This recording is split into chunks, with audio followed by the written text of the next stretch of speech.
All right, Dave Flicek, President CEO of Avera McKinnon. Welcome.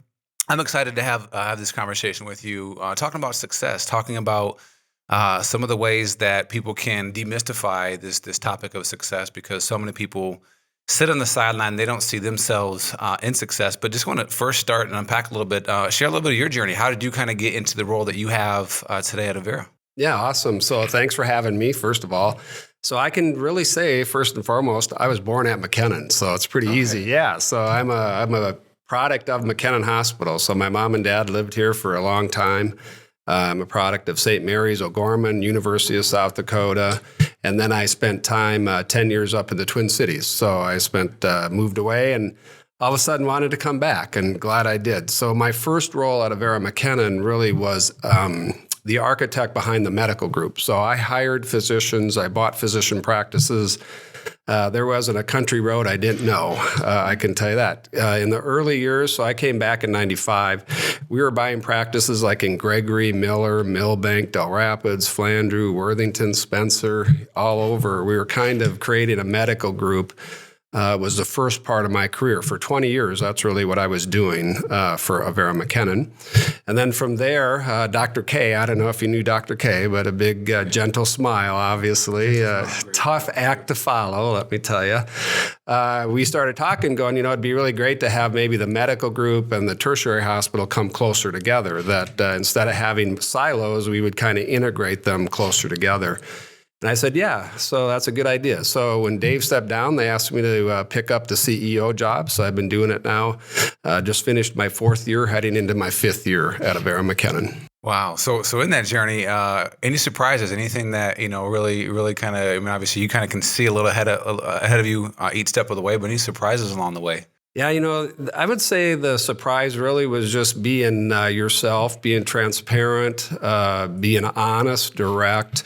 Again, I was buying physician practices, so you were dealing with their assets of their building, of their accounts receivable, their equipment, their staff. And it's sensitive, this was their practice that they had in business for over 20 years, and I was coming in buying the practice. And I'd say the surprise is just how, if you weren't transparent and weren't direct, one practice would talk to another practice who talked to another practice. So if you did a special deal with someone, everyone knew, and then they could ask for that. Yeah. So we just pretty much had a philosophy. We stuck to some operating principles to say, hey, we're not going to treat anyone special. We're going to treat you like it's a business. We're going to be fair with you. One doctor at one point in time said, geez, Dave, I'm not happy. You're not happy. It's probably a good deal. And that's true. You think about it. That way there's not a win-lose, right? And in healthcare, it's kind of a people business. So you can't really sit there and look across the room at a physician who built a very vibrant practice and say, I took it from you. Really, it's like you're joining something that's very important. And we would always start with our mission and vision. So that's really what I appreciate the most about Avera is in the Twin Cities, I was a young kid, and we were merging every other year. I have 5 pension plans still from Minneapolis from all the mergers. Oh, wow. And with every merger came a new mission statement or a new vision statement. So the organization would change, and they think they would change for the better until they got bought again.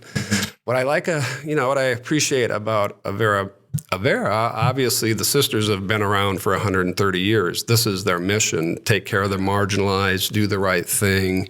And that's been a constant for over 20 years. So if I never thought when I moved back I'd still be here at 25 years later, but it's just that attraction to the mission, to the sisters, to just let's do the right thing. If you do the right thing, everything else tends to fall in line.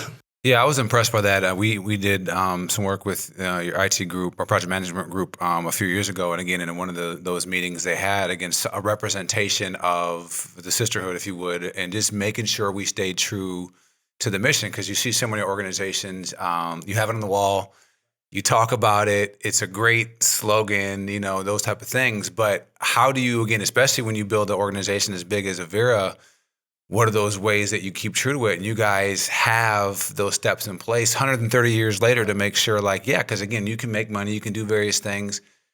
We need to stay true to the mission. Yeah. And I think, we're fortunate that we're a health ministry that still has sisters walking the hallways. Mm-hmm. So Sister Mary Thomas is actually on my administrative team, right? I have board members that are sisters. And so they've set up a unique organization to have them still give great input, help coach us, make sure that we're always doing the right thing for the mission. And honestly, some organizations, if the finances work, everything else works. For us, it's if the mission works, we have quality, we treat our people well, then the finances are at the end of that. I think that gives you a priority of how to do things, right? And so I think the sisters are very good at helping coaching us through that to make sure that mission is steadfast, it's a given, and then from there we build from there. So it's been a great journey, honestly. I never thought I'd be at the same place 25 years. You think about that, it's a long time. And it's partly because of the sisters and their mission and their vision of being a community partner, being a partner with their employees, taking care of the marginalized, making sure we see everybody and we treat everybody the same.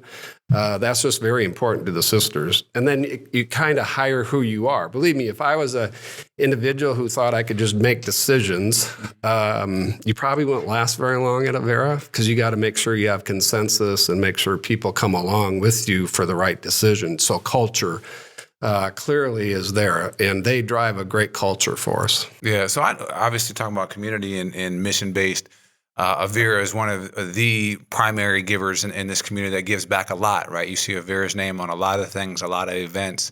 Talk about that. Just why do you think that, just obviously there's a mission side of it, but then just generally also setting the tone, why is that important that we invest in our community and really set the tone to say, again, you can't just talk about the community you want. You have to show it in ways of volunteerism, obviously dollars, et cetera. How do you guys see your impact and the importance of that in the success of our community? Yeah, I mean, in our mission statement and vision statement, it talks about in concert with the community, basically. And the sisters had that broader than a town. They had it the sister community, the employee community, the underserved community. And so it's rooted in who we are. We are obligated to take care of our community, whether it's our employee community or the Sioux Falls community or the immigrant population community. How do we bring that together to be part of our ministry? And I tell you, it's kind of visionary. I think the sisters are way ahead of their time. In our town, as you know, 40% of the elementary school kids are new Americans. Well, they are a great resource for us. And how do we help them become part of this whole community, especially workforce? I mean, how can we get them into the broader workforce?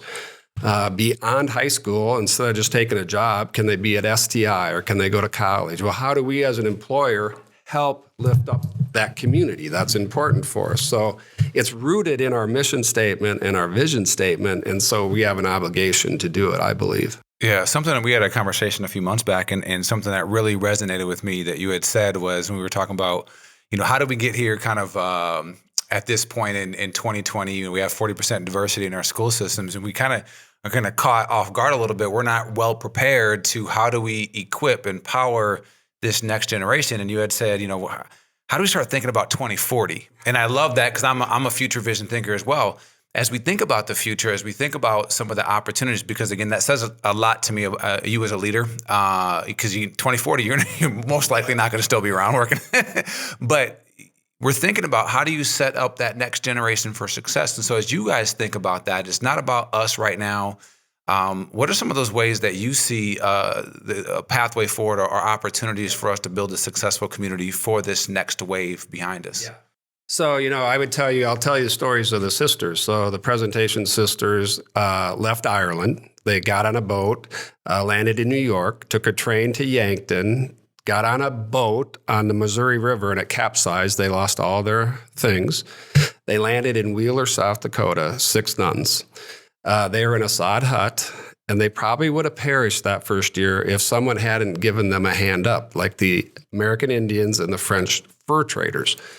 Point is, someone had to help those new immigrants. So it is rooted in who we are, right? I mean, the sisters feel that we have this obligation to give a hand up to folks. And honestly, I think we were caught off guard, quite frankly. I think it was in 2005, we had 5%, and now it's 20%. I'm sitting there going, it'll be 80% here in 2040. So how are we going to connect to this community? And it's totally different thinking. just our employment processes are forms and give me, driver's license and social security cards. And you just go down the line how misaligned we are with this community. And so we are going to a soccer event on the 27th, I think. We're going to have HR there. And Moses, one of our workers, is going to line up interviews. We're actually talking about transportation now. How do we pick people up and bring them to our workplace? We're going to have HR tell them, you got to, unfortunately in healthcare, there's some background checks and, no one can go into a room. You got to figure that out. So we're trying to help this population through that to the point where, do we have drivers? Do we have buses? That to me is the future. If I can get them in for that first generation job, maybe their kids someday it'll be a lot easier for them to become employed with us. So I think it's a matter of reaching out to them where they're at and not super supposing we know what they need. We need to listen to that community to say, what's the best way to come join you? We are a viable option, by the way. For sure. I mean, I think that's, again, there's more than just, manufacturing or just, food service or whatever the case is. We have to show, be realistic about where we're at as a community. Again, 40% diversity coming out of our schools. It's, again, I grew up in Sioux Falls. It was 5%. When I was in high school, I was one of a handful of people of color. And it's changing. And so how do we get ahead of that? But on this topic of success, let's start organizationally. How do you guys view success and how do you measure success in a world where, again, when people find themselves at your doorsteps, it's not, no one wants to have to be at the hospital most of the time. It's not that fun place. But how do you guys view success in terms of how you measure it, see it, et cetera? Yeah, I think I a little bit about quality. We gauge our employees in a pulse survey. So how are they doing? If our employees are doing well, they'll then transfer that to a patient who's not doing well, who's there. And so for me, mission is our foundation. So everyone, don't join us if you don't buy into our mission because it's not going to work for you. Second thing is then, as leaders, we have to cultivate that culture of mission. So you have to see that I'm doing the right thing for the right reason at the right time. And that means we're living then the mission. And then that translates into high satisfaction, high retention for my employees who then pass it on. The other issue is we're measured a lot by quality. Obviously when you come to a healthcare facility, you want to make sure that you're getting quality service and quality care. And so that's something that mission, people, quality, and then the finances, obviously. And then, I have numerous board members that are throughout the community who give me feedback on how we're doing in the community. So that's important to the sisters. Are we being recognized as mission-based and doing the right thing? That's important to the sisters anyways. And so board members are obligated to give me that feedback. Hey, that didn't go over so well. Or, hey, that was really a good job. I'm glad you did that. When we did the Smithfield testing site out on Washington, that was... Tom Bosch would say that was like a career changer for him. He never felt so good doing the right thing at the right time, and only Avera set it up. We sat there and said, hey, this is the right thing for the community. I think we did some 3,000 tests that week on the Smithfield folks to kind of help them. It was really a cool event. So those are what I think we feel as success, and I don't know, it's just hard. You just keep living it and keep moving on, Moving on, again, in the midst of, we don't know what life throws at us. And obviously this last year and a half, none of us could see it coming. Talk maybe a little bit about, again, amongst a lot of industries, specifically healthcare. My oldest daughter, she actually works at Avera. She's a nurse in oncology. And so, got to hear some of the stuff that they went through. But again, first of all, thank you guys for all you guys have done. Again, I think our community is only in the position we are because we have a couple great healthcare systems. But how have you guys had to figure that out through this? That just got thrown in there and figuring out to just not even to forget success for a second. I'm sure it was just maintaining. But as you kind of go through that organizationally, how have you had to figure out, and then you personally, right? Again, you're leading this organization, obviously a lot of stress. How have you had to figure that out in terms of muddling through it and figuring out the best way forward? Yeah, it's a tough deal. I think there's no manual for a pandemic, that's for sure. So it's like one day at a time. But I would tell you how we culturally were set up before the pandemic helped us during the pandemic, I would say. So we have great staff, great leadership team, a physician group that's aligned. So our physicians are right there with us giving care, and our nursing governance. And so I'd say because we had a really good culture building up to the pandemic, as we got through the pandemic, it was really a lot of letting leaders lead. So stay out of their way, let them lead. And so we really had a couple Saturday morning meetings and a couple night meetings where we started in the ER. Jared, he's a physician. What do you need in the ER? It's going to go up then to the hospice. What do you need? To the intensivist in the ICU, to the surgery department. You have to start building your game plan for what happens if. And, we got some initial models that were probably double what they should have been. So it actually made us overplan. That's where we moved the cancer center over to the specialty hospital. And we didn't need it, thank goodness. I got to say, my colleagues across town at Sanford, we communicated every day on our capacity. And there were times we were being asked to take patients from outside our service area, and we'd both look at each other and go, we just have to take care of our community first. And then if we have extra capacity, we'd take care of them. At the height of COVID, I had 150 people in the hospital that had COVID. I typically only have 24 ICUs. We had 62 patients in ICU rooms, so we had to create new ICU rooms. Again, nursing governance and the intensivist did it. I just kind of said, what resources do you need? And so that's a lesson in leadership, is let people lead. I think sometimes it's just too much for me to get in there and tell you how to get 40 more ICU beds, right? Yeah. And plus, I'd probably screw it up. So the reality is just, and so I would say by having good people in place with a culture of being nimble, which is really what we were. We were very nimble in that time frame to say, hey, we got to do this. How can we do it? And it's tough stuff. A COVID patient, dying in the ICU with a 26-year-old nurse holding onto a hand because there's no visitors. It's a hard thing. I'm just telling you. So, but I think we got through it together, knowing that everyone had a role. And we had three principles we lived by. It was transparency. So what the ICU is doing, the ER needs to know. What the ER is doing, they need to know. Solidarity is a principle. We are all in it together. So our community, a healthcare community, is going to take care of our broader community. So that was very important to us. And then finally, appreciation. Even through the height of all this, we can be upset, but really, we had physicians who came out of the clinic and worked in the ER, came out of the clinic and worked in the hospital. And they really said, Dave, I now appreciate what my colleagues do in a different department. So there's an appreciation to this too. So as hard as it was, so all our meetings started with those three principles.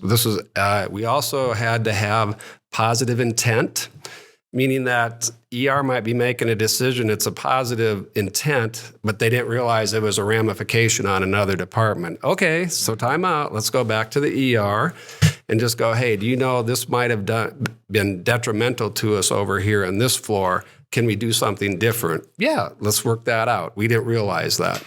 So I'd say that positive intent too, at a time when it's very hard. And for me personally too, it's just like, I was a tiebreaker.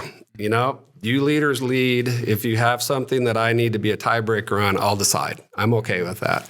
But in the end, just go get it. You can do it. So. Yeah, I think one lesson that, obviously no one would wish a pandemic on ourselves. But one thing that I think it stirred up inside of us is resiliency. We showed very resilient. Again, hats off to you. And I know Paul worked very closely. Again, you have, your two big healthcare systems. It shows like, forget which hospital you're going to. This is we're in the same boat, which I think speaks volume to our community, right? Again, just saying as we, navigate forward, and obviously there's the wave coming and all that, but again, as we navigate forward, what does it look like for us in this community? What do we want it to be? And it shows that we're resilient. We can be. So as we think about that, again, I'm challenged with the thought of how do we take that mindset now and keep the dial, obviously not as extreme, but as progressive in terms of let's not allow our community to be something we don't want it to be, right? How to move that forward. So as you think about just forward thinking, what are some of the things that you're looking forward to post-pandemic, once we kind of get past COVID, those type of things? What are you excited about? What keeps you energized, or actually I heard John Maxwell talk about it. He wakes up every day drawn into the day, right? He's not looking for motivation. He's inspired by what's ahead of him. What keeps you kind of motivated ahead of you? Yeah, for me, it's really, can I make a difference? And in healthcare, there's a lot of changing technology that you have this risk should you invest in it or not. And I think in this town, growth is good. I mean, there's a lot of growth coming our way. So if I can make a difference to continue to meet the needs of this community through new services, programs, facilities, right now in this town, it's pretty rare to wait 2 or 4 hours in our ER. You go to New York and you can wait 12 or 24 hours in the ER. That means they're not keeping up with the growth. So for us, I think is to continue to stay at the on pace with the growth of this community, and then provide new services. So whether it's interventional neurology, where you can do an intervention on a stroke patient, that's new for us this year. So we're kind of excited about that. I think if you can continue to grow your services and meet the community needs is what I'm excited about. And then having a stable workforce and a satisfied workforce, and, are we serving the needs of the mission? We have a lot of mission moments out of Vera that we feel good about, that we talk about. So our administrative team does a mission session. Why are we here? We're talking about the underprivileged. How can we take care of them? That's a required once a month session for my administrative team to keep us focused. And it just, you can get so into the business and then you forget, well, really it's the patients upstairs that pay my salary, so you got to bring it back down to, so we try to have pictures in our corporate office of patients who are in the hospital, because that's really who's paying your salary are those folks. So let's not lose sight of that. And so for me, it's just making a difference. Can we make a difference in the community, in our employees, in our patient care? That's what gets me excited. So let's take about a step back from the CEO and the president role that you serve at Avera. Dave Flicek, the man. How do you view success? How does, as an individual in your life, when you kind of look back at outside, obviously, as much time as we spend at work, I mean, it's hugely tied to what we do for a living. But how do you view success individually? Yeah, I hopefully, I would say I meet all of the mission, the employees, the clinical, and the financial. That's the first thing. But honestly, what gets me up every day is that purpose, that I'm having success in my purpose, that I can walk through the hallways and people know who I am. I give that credit to Dr. K. That's just, you want to have smiles in the hallways. That's important to me. I have a great family life, so I couldn't imagine coming to work struggling with a family situation, but I've been married for 33 years. We dated 7. I have one son who's in the ER, actually. He's a nurse in the ER. So people say I'm there by day and he's there by night. He does nighttime ER work. And he is married to a occupational therapist at Prince of Peace, Rachel. So we have a great family situation. That's a success, I think, just as busy. My wife puts up with my crazy hours, there's probably 24/7 working. She puts up with it. She supports it. So that's good. I feel good about that. And honestly, I find time for myself. Every morning, I got to tell you, we live on 5 acres outside of town. It's a good time to walk out and just listen to birds, see the deer, look at a rabbit, geese flying overhead, saying a devotion or two. Keeps me grounded, keeps me at peace, going, you know what, I can come another day now. And I do that during the winter, summer, fall. There's owls in the winter and there's cardinals in the spring. And so it's just kind of fun for me that's how I get away. If I couldn't do that, I don't know if I'd be successful, quite frankly. Mm-hmm. I think you got to have that time for yourself, you got to have your family time, and then you got to have your work time. Yeah, we preach a lot about, customize your life. I'm amazed. I asked the question a lot in trainings. How many people in the room have a personal, customized definition of success? Amazingly, probably 85 to 90% of people don't have their own definition of success. And so what happens then, right, the default to that is we take the world's definition of success and money, power, and all these different things, which we know doesn't really lead to success ultimately. And so people, if you don't see yourself a success when you get up every day, it's easy to just go through the motions. And, next thing you know, 40, 50 years goes by, you retire, and that's quote unquote a life. But I think part of this, and why I love having the conversation around success, is because how do we demystify it? How do we help the average individual? I don't care if you're 18, 33, what you do for a living. It's about find those things that mean something to you. Again, getting up in the morning, taking time for yourself is one of the common characteristics of successful people, because once your day gets going, it's hard to catch up to it. But as you think about those, what are some of those key characteristics that you think really contribute either to your success or that makes somebody successful, that someone could grab onto to say, I may not have that today, but it's something I could work on that would set me on a path to success? Yeah, I think it's called the true north, right? Your moral compass inside you. If you are actually thinking you're doing the right thing for the right reasons at the right time, that's a success. And there's a social justice to this. And there's a just culture. When when you're doing something's not right. Okay. That, everybody. So, the fact is, by having a moral compass that you can lead you, and it's with courage too. Sometimes you're taking on something that is hard, and you just got to stick to your principles. So knowing who you are. So for me, that's my morning. Every day it's me just getting my head set around, I feel good, I can do this today. And then having the courage to actually have people watch you every day. So I'm watched by 7,000 employees. How is he acting? What's he saying? What's he doing? Does he say hi in the hallways? It's that basic stuff to make sure that they see, okay, now he has a moral compass. I see how his decisions have been made, and I can follow that. I'm not wishy-washy. I'm pretty direct. I'm going to say it how it is. And I think people like that, actually. For sure. It's amazing how, transparency and even vulnerability, everyone knows those are a couple of characteristic traits that they're attracted to. But then when it's their time to do it, it's like we want to hide things and those type of things. It's like, we're not fooling anybody. Just be your authentic self. And that's why I think so many people are wearing these masks, which keep them from being a success. Right. That's true. Yeah. So when you think about it, you mentioned Dr. Kep a couple of times, mentors or people that have gone before you. Who are some leaders that have really either inspired you or has had an impact on your life in terms of like you saw something in them to say, I want to be like that, or maybe a direct piece of advice that someone has given you? Yeah, I would say the biggest one are the the Presentation Benedictine sisters. They're always acting with that moral compass, so you can look up to them. They're very bright and smart women, but they're always doing the right thing. That's for sure. Early on, I had a mentor that was a family physician who was very visionary, and always got to the bigger picture, not to the smaller picture. And I think sometimes as leaders, we get always down to the little things as opposed to just let's get our eye on the prize again. And so he helped me a great deal with, Dave, you're focusing on a little stuff. It's the big, you're losing out on the big stuff by not focusing on the big stuff. And so I would say from that perspective, there's a lot of, I think you run into mentors every day.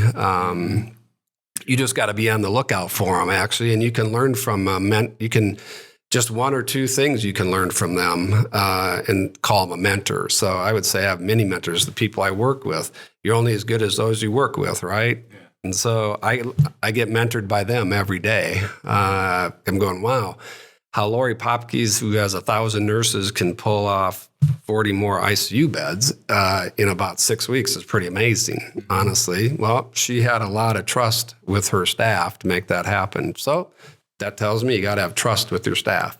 It's mentoring right there. So I would say it's all over. Yeah, it's amazing. Again, the day and age that we live in with, internet and everything. It's all over. You can find a million places to draw from, but you hit it if you're looking for it, right? And so if we're learning on that. So last topic I had just around the success, again, a lot of people wait till the end of life to be thinking about legacy. It's something I think about often. One of the sayings that we have at Think 3D is a life of regret is one that is filled with an abundance of unintentional living. And one of my things that's burned deeply in my mind is I remember seeing my grandfather in the nursing home, and I saw folks get wheeled out into the hallways, and so I'm mindful at 42, build your legacy now. So as you think about, what I call the rocking chair test, right? When you see yourself at 80, looking back over your life, what are some of the things that you need to do to make sure that you look back with a high sense of satisfaction and staying away from regrets in your life? Yeah, it's so my wife and I got a book on write your own obituary, right? You're supposed to be doing that early because if you do it early, you can help live to the written obituary. So I'd probably start with that. I'd want to make sure people felt that I was morally correct, that I would always do the right thing for the right reason. Not that I'm a CEO or not that I was a manager. It's more me as the person would be my obituary, quite frankly, that I took care of folks, that I had a great loving wife, family was first and foremost, that was faithful to my faith and to my family. And so that's really, for me, it'd be about the person, not about a title or a position or a job. And that's just not me. So I like the CEO job, but it isn't who I am really. I'd rather have you know me as a person and that I treated you well, honestly, at all levels. So whether you're the housekeeper or the neurosurgeon, that I can have a conversation with you and we have a good time, is where I'd want to go. Yeah, it's amazing that, it's not a secret. People can look ahead and they know those things inherently, and it rings true. I think the Maya Angelou quote, people may forget what you said, they'll forget what you do, but they'll never forget how you made them feel. Right. And so why more people aren't, again, more conscious of making people feel good and uplifting people around us. And so I appreciate it, again, giving us some perspective. Again, I think this is a great topic of talking about success. Again, I thank you for the work that you guys do over to Vera and our community and just being a leader for all. So appreciate your time and see you guys on the next episode. Sounds good. Thank you.